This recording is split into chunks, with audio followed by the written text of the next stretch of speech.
And we're back. Well, funny thing happened while I was recording this video. The power went out. I'm in Michigan and currently we're under a snowstorm.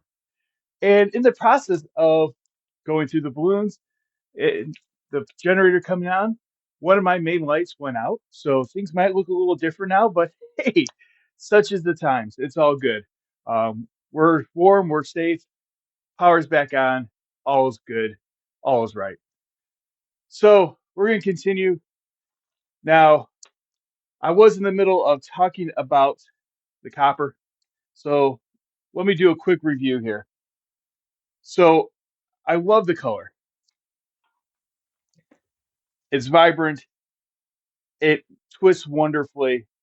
And overall, um, I'm really impressed with the metallic copper.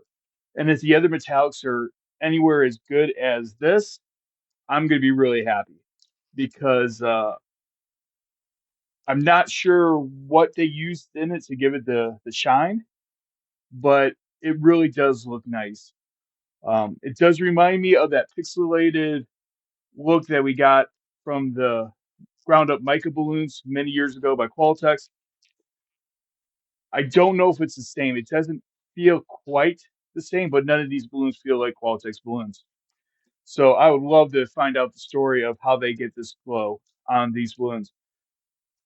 Different than the chromes from Qualtex, but still, it's got a really nice look. So